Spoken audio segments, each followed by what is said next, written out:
लाल बाबा राय studio से आप देख रहे हैं न्यूज 18 बिहार झारखंड।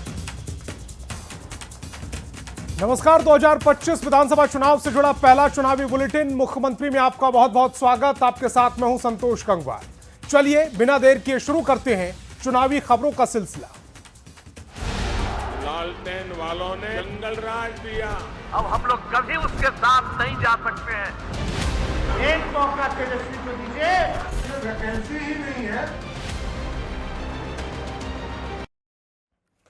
और मुख्यमंत्री की शुरुआत सबसे बड़ी चुनावी खबर के साथ करेंगे। विधानसभा चुनाव 2025 के लिए लंबी खींचतान के बाद विपक्षी महागठबंधन में सीट बंटवारे की तस्वीर अब लगभग साफ होती दिख रही है। सीटों का फॉर्मूला तय हो गया है। हालांकि विधानसभा की 243 सीटों पर महागठबंधन की ओर से 253 उम्मीदवार उतारे गए, यानी 11 सीटों पर फ्रेंडली फाइट की स्थिति बन रही है। क्यों सुर्खियों में है महागठबंधन में सीट शेयरिंग का फॉर्मूला और कौन सी पार्टी कितनी सीटों पर लड़ रही है चुनाव, दिखाते हैं एक रिपोर्ट।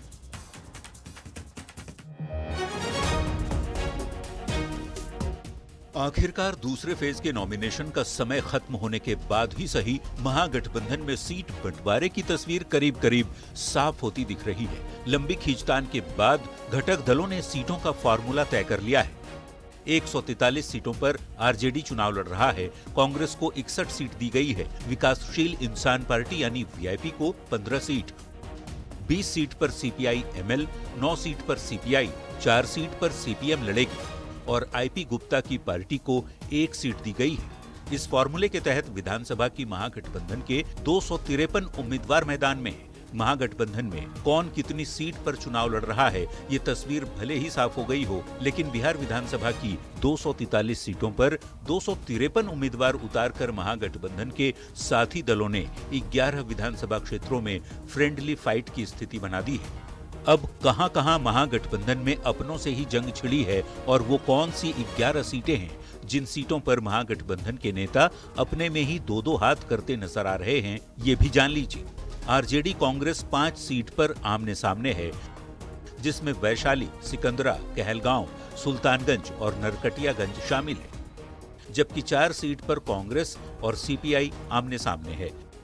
बछवाड़ा, करगहर, बिहार शरीफ और राजापाकड़ में कांग्रेस सीपीआई की टक्कर दिख रही है। वहीं 2 सीट चैनपुर और बाबूबरही में आरजेडी और वीआईपी की भिड़ंत देखने को मिल रही है। महागठबंधन में महाकन्फ्यूजन का सबसे अजीब असर गौरा बौड़ाम की सीट पर हुआ है। मुकेश सहनी की पार्टी वीआईपी ने आरजेडी के सिंबल पर मैदान में उतरे अफजल अली का नॉमिनेशन रद्द करने की मांग की है, क्योंकि लालू प्रसाद के पत्र के बाद भी फ्रेंडली फाइट के हालात बने हुए हैं। देखना होगा पहले फेज की वोटिंग यानी 6 नवंबर तक भी महागठबंधन का ये महाकन्फ्यूजन दूर हो पाता है या नहीं।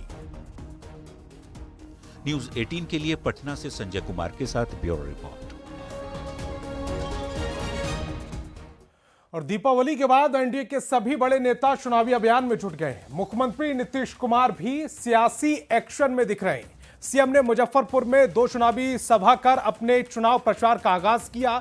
एक ओर जहां अपने सरकार की उपलब्धियां गिनवाईं, तो दूसरी ओर आरजेडी और लालू प्रसाद पर परिवारवाद के मुद्दे पर जमकर निशाना भी साधा।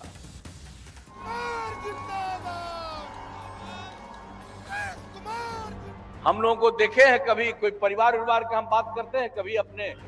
परिवारवाद एक ऐसा मुद्दा जिस पर लालू प्रसाद की पार्टी आरजेडी अक्सर घिर जाती है। एक बार फिर बिहार के मुख्यमंत्री नीतीश कुमार ने परिवारवाद का जिक्र कर लालू प्रसाद पर बड़ा हमला बोला। नीतीश ने कहा वो जब खुद सीएम पद से हटे तो पत्नी को मुख्यमंत्री बना दिया, लेकिन हमने कभी परिवार की बात नहीं की, सभी के हित के लिए काम करते रहे। कुछ नहीं था, सब अपने परिवार को सोचता है। हम लोगों को देखे हैं, कभी कोई परिवार की हम बात करते हैं, कभी अपने परिवार का। हम तो सब जगह के लोगों के हित में काम करते हैं। नीतीश कुमार ने ये बातें चुनाव प्रचार का आगाज करते हुए कही। मंगलवार को सीएम नीतीश ने मुजफ्फरपुर में 2 जनसभाएं की। मीनापुर में जेडीयू उम्मीदवार अजय कुशवाहा के लिए वोट मांगे, जिनका मुकाबला आरजेडी के मुन्ना यादव से, जबकि दूसरी जनसभा कांटी में हुई, जहां पर जेडीयू के इंजीनियर अजित कुमार का मुकाबला आरजेडी के इसराइल मंसूरी के साथ है। इन दोनों ही जनसभाओं को संबोधित करते हुए सीएम नीतीश कुमार ने आरजेडी कांग्रेस पर निशाना साधा और कहा, उन लोगों ने कोई काम नहीं किया, आज सब वोट लेने के लिए झूठ बोल रहे हैं। वहीं रोजगार सहित तमाम क्षेत्रों में अपने सरकार की उपलब्धियां भी गिनाई। सीएम ने कहा, रोजगार और नौकरी का 50 लाख का लक्ष्य पूरा हो चुका है और अगले 5 साल में उसे 1 करोड़ कर दिया जाएगा। 1 करोड़ युवाओं को नौकरी और रोजगार मिलेगा। एक तरह से सारा काम आप लोगों को याद रखिए कि हम लोग आपके हित में काम कर रहे हैं। आप पहले वाले कोई काम नहीं कर सकते। आता है वोट लेने के लिए, किस काम को नहीं आता है, काम किया है, इसे याद रखिए।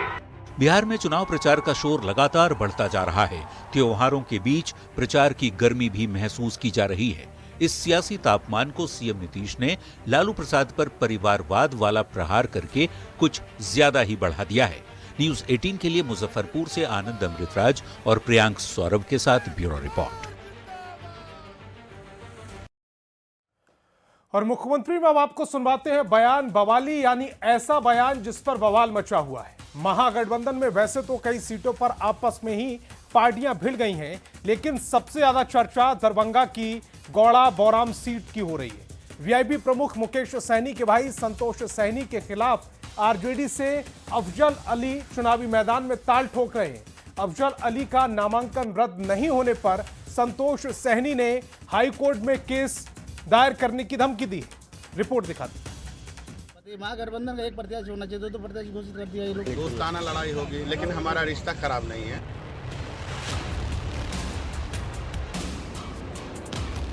महागठबंधन में फ्रेंडली फाइट अब आमने सामने की लड़ाई हो चुकी है। विपक्षी गठबंधन की सबसे बड़ी पार्टी आरजेडी ने अपने ही सहयोगी वीआईपी के राष्ट्रीय अध्यक्ष के खिलाफ उम्मीदवार उतार दिया है, जिससे सियासी माहौल तनावपूर्ण हो गया है। घटक दलों में खींचतान के बीच दरभंगा की गौड़ा बौराम सबसे हॉट सीट बन गई है, क्योंकि विकासशील इंसान पार्टी के संस्थापक और बिहार सरकार के पूर्व मंत्री मुकेश सहनी के भाई के खिलाफ आरजेडी के उम्मीदवार अफजल अली पीछे हटने को तैयार नहीं है। आरजेडी सुप्रीमो लालू प्रसाद की ओर से लेटर जारी होने के बावजूद अफजल अली चुनावी मैदान में उतरने पर अड़ गए हैं। पे देखिए तो सोशल वो मोबाइल पर हम नहीं ध्यान देते हैं। तो यहाँ पे वीआईपी भी आप भी दोनों कैंडिडेट रहेगा यहाँ पे। देखिए हम हैं दोनों अभी और देखते हैं आगे क्या होता है। आरजेडी उम्मीदवार अफजल अली ने गौड़ा बौराम में खूंटा गाड़ दिया है। मुकेश सहनी के भाई के खिलाफ हुंकार भर रहे हैं। साथ ही ये भी दावा कर रहे हैं कि खुद तेजस्वी गौड़ा बौराम में चुनाव प्रचार के लिए भी जाएंगे और अफजल अली के लिए वोट भी मांगे। आरजेडी प्रत्याशी के तेवर देख वीआईपी की बौखलाहट बढ़ गई है। लालू के पत्र के बावजूद अफजल अली का नॉमिनेशन रद्द नहीं होने पर संतोष सहनी ने जमकर भड़ास निकाली। यहां तक कि निर्वाचन आयोग के अधिकारियों के खिलाफ हाई कोर्ट तक जाने की भी चेतावनी दी है। लालू जी का लेटर जारी होने के बावजूद भी ये लोग जबरदस्ती आरजेडी का कैंडिडेट बनाया गया उसको। तो क्लियर ही है, चुनाव चाप मिला है। मुकेश सहनी के भाई संतोष निर्वाचन आयोग पर आग बबूला है। संतोष सहनी इस बात से नाराज हैं कि सरकारी अधिकारियों ने आरजेडी प्रत्याशी अफजल अली का नामांकन आखिर रद्द क्यों नहीं किया, जबकि आरजेडी सुप्रीमो लालू प्रसाद ने खुद पत्र लिखकर अफजल का नॉमिनेशन कैंसिल करने को कहा था। यहाँ के जितने भी है जातिवाद कर रहा है, अंदर बैठा हुआ आदमी सारा के सारा बिका हुआ है। जी जी जी, क्या हुआ सर? मैं इसमें हाई कोर्ट में जा केस करूंगा इसके सबके खिलाफ। महागठबंधन में महाकन्फ्यूजन की स्थिति इसलिए बन गई है क्योंकि आरजेडी अब अफजल अली को अपना प्रत्याशी नहीं मानती, लेकिन लालू ने खुद अफजल अली को सिंबल दिया था, जिसके साथ अफजल अली ने आरजेडी उम्मीदवार के तौर पर नॉमिनेशन का पर्चा भरा। प्रशासन इसी आधार पर अफजल अली को वैध कैंडिडेट बता रहा है, क्योंकि उन्होंने सारे कागजात जमा किए। हालांकि अब ये मामला मुख्य निर्वाचन पदाधिकारी तक पहुंच गया है। ऐसे में देखना होगा कि मुख्य निर्वाचन पदाधिकारी गौड़ा बौराम में अफजल अली की उम्मीदवारी को लेकर क्या फैसला लेते हैं। दरभंगा संवाददाता विपिन दास के साथ ब्यूरो रिपोर्ट, न्यूज 18। और मुख्यमंत्री में अब आपको दिखाते हैं चुनावी वायरल, यानी ऐसी तस्वीर जो चुनावी मौसम में वायरल हो रही है। बिहार का चुनाव इस बार कई मायनों में खास होने वाला है। इस बार के चुनाव में राजनीतिक दलों ने कई कलाकारों पर दाव लगाया है, जो पहली बार सियासत के मैदान में उतर रहे हैं। इनमें मैथिली ठाकुर से लेकर खेसारी लाल यादव और रितेश पांडे तक के नाम शामिल हैं। और चुनाव के इस राजनीतिक दलों की नैया पार लगाने के लिए भोजपुरी फिल्मों के कई स्टार भी चुनाव मैदान में जोर शोर से गाने को तैयार कर रहे हैं। रिपोर्ट दिखाते हैं।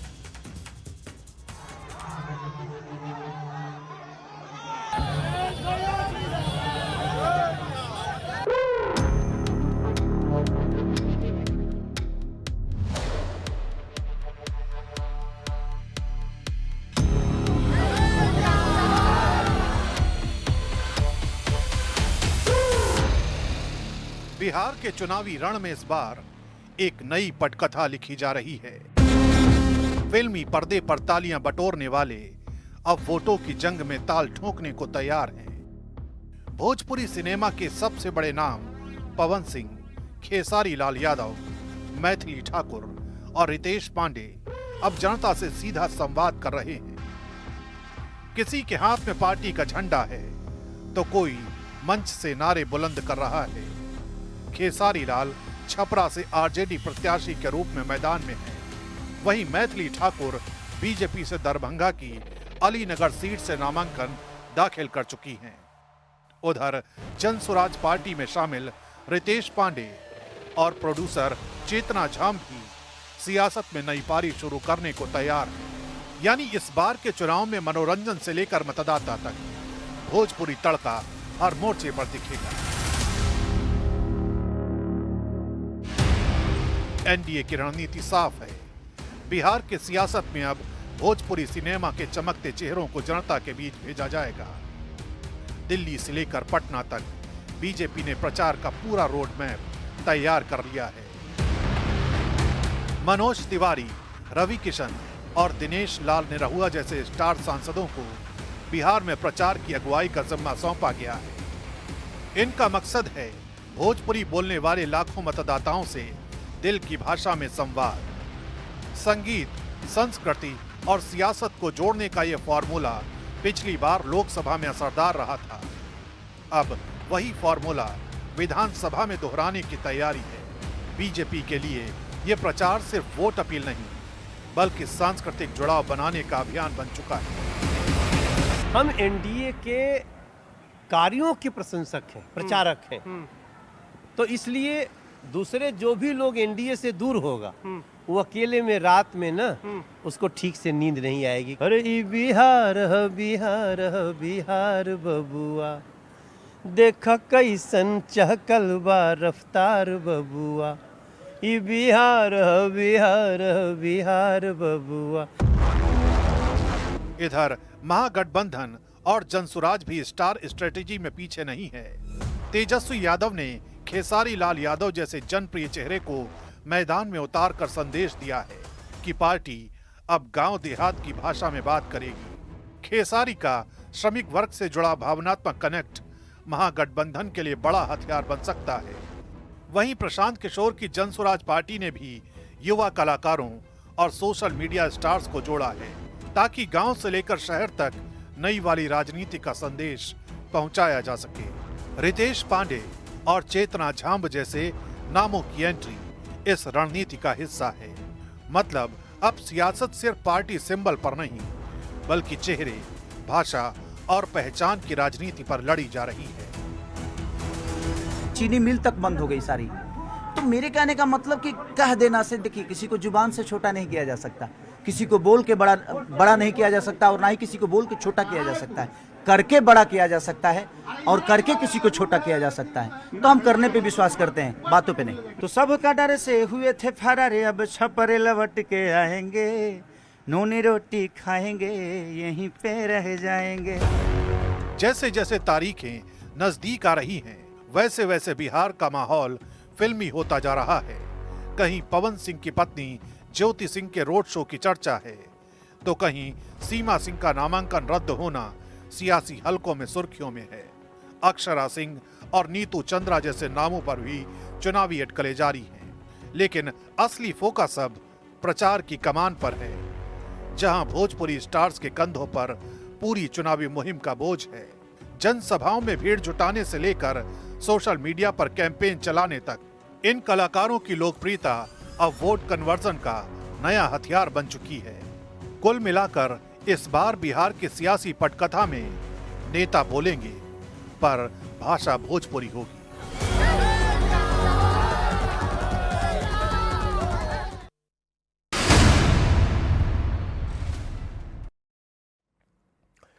और मुख्यमंत्री में वक्त है एक रोचक जानकारी का। क्या आप जानते हैं कि बिहार का पहला गैर कांग्रेसी मुख्यमंत्री कौन था?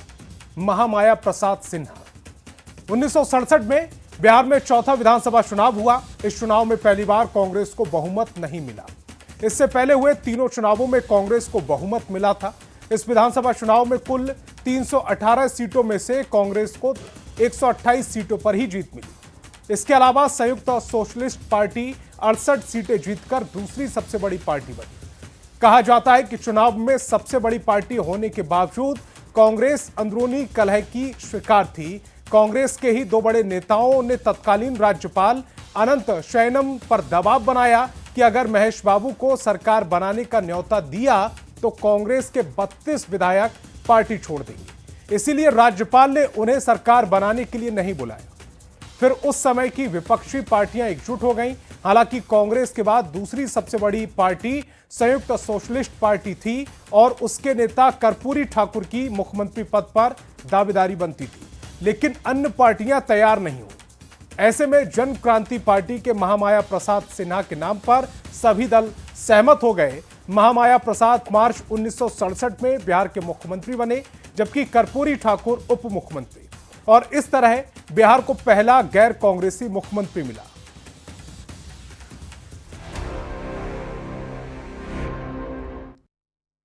तो चलिए अब आपको मुख्यमंत्री में दिखाते हैं चुनाव की चौपाल। अररिया में विधानसभा चुनाव को लेकर सियासी सरगर्मी बढ़ी हुई।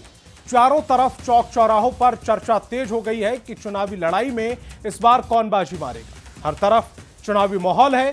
क्या इस बार सीएम नीतीश का जादू बरकरार रहेगा या जनता किसी नए चेहरे को मौका देगी? क्या कह रहे हैं लोग, सुनवाते हैं आपको। पर अभी हम मौजूद हैं फारबिसगंज विधानसभा का यह क्षेत्र है और बता दें कि 1952 से लेकर 90 तक जो है यह फारबिसगंज विधानसभा कांग्रेसियों का गढ़ रहा है। उसके बाद 1990 के बाद जो है राजनीतिक परिस्थिति यहाँ पर बदलती है और भाजपा का गढ़ माना जाता है फारबिसगंज विधानसभा क्षेत्र को। बिहार में ये कहना मुश्किल है, लेकिन अभी तो तेजस्वी का ही जोर लग रहा है। जो स्थिति बनते जा रही है। क्यों ऐसा लग रहा है? क्योंकि तेजस्वी यादव ने नारा दिया कि माई बहन योजना, वृद्धा पेंशन हम 1500 करेंगे, ये सब, और आने वाले समय में मुख्यमंत्री जी ने तो कर दिया। तो सुनिए ना, वही बात कर रहे हैं। तो तेजस्वी के न्यूज 18 के चुनावी चौपाल पर अभी हम मौजूद हैं फारबिसगंज विधानसभा का यह क्षेत्र है और बता दें कि 1952 से लेकर 90 तक जो है यह फारबिसगंज विधानसभा कांग्रेसियों का गढ़ रहा है। उसके बाद 1990 के बाद जो है राजनीतिक परिस्थिति यहाँ पर बदलती है और भाजपा का गढ़ माना जाता है फारबिसगंज विधानसभा क्षेत्र को। बिहार में ये कहना मुश्किल है, लेकिन अभी तो तेजस्वी का ही जोर लग रहा है। जो स्थिति बनते जा रही है। क्यों ऐसा लग रहा है? क्योंकि तेजस्वी यादव ने नारा दिया कि माई बहन योजना, वृद्धा पेंशन हम 1500 करेंगे, ये सब, और आने वाले समय में मुख्यमंत्री जी ने तो कर दिया। तो सुनिए ना, वही बात कर रहे हैं। तो तेजस्वी के कहने पर ही, उनके कहने के बाद ही डर से मुख्यमंत्री के द्वारा फटाफट ये योजनाएं सब लागू किया गया। लोग वोट के टाइम में हमको खोजा जाता है, उसके बाद ये बेरुखी करके अपना दिल्ली और पटना अपना जो है आवास में आराम करते हैं और हम लोगों को ऊपर कोई ध्यान नहीं देते हैं, न इलाके का कोई विकास होता है। इसलिए हम लोगों के मूड ये है कि तू जो बेवफा है तो अपना भी यही तौर सही, तू जो बेवफा है तो अपना भी यही तौर सही, तू नहीं और सही, और नहीं और सही। बिहार में इस बार तो 100% श्योर है कि एनडीए की ही सरकार बनेगी, क्योंकि एनडीए की सरकार ने बिहार में जो जंगल राज था वो जंगल राज को समाप्त कर दिया। चौमुखी विकास हुआ है बिहार का हर स्तर पे, शिक्षा के क्षेत्र में, स्वास्थ्य के क्षेत्र में, और जो है शिक्षा के क्षेत्र में, और कहीं ना कहीं रोजगार के क्षेत्र में व्यापक वृद्धि हुई है। और हम चाहेंगे कि बिहार में पुनः एनडीए की सरकार जो बहुमत से बने, ताकि यहाँ के सभी जनताओं को सीधा और जो है चौतरफा लाभ मिले। इसलिए हम चाहेंगे नई सरकारों को जल्द से जल्द फारबिसगंज विधानसभा को विकसित किया जाए, अधिवक्ताओं के और जनता के भलाइयों के लिए जो है हर सार्थक जो है प्रयास किया जाए, ताकि हमारे जो सपना देख रही है जनता। पुल बना, बड़ा बड़ा पुल बना है, पुलिया बना है, सड़क बना है, और वो क्या चाहिए पब्लिक को? पब्लिक और क्या चाहिए? उसको सुविधा चाहिए। आज ऊपर वाले ने छप्पर फाड़ के इस मीडिया वाले को 4 आंख दिया है मेरे सामने कि विकास की किरण कहाँ पहुँची है। जो मूलभूत सुविधा है, उस मूलभूत सुविधा में मैं आपसे आग्रह करूंगा कि आप जहां पर खड़े हैं, ये सिविल कोर्ट फारबिसगंज का अधिवक्ता खाना है। ये झोपड़पट्टी में हम लोग करीब 700 विद्वान अधिवक्ता बैठ रहे हैं और ये अपनी लागत से बना है और यहाँ प्रतिदिन 50,000 से ज्यादा जनता का आगमन होता है। तो मुख्यमंत्री में आज फिलहाल इतना ही। आप देखते रहिए न्यूज़ 18 बिहार झारखंड।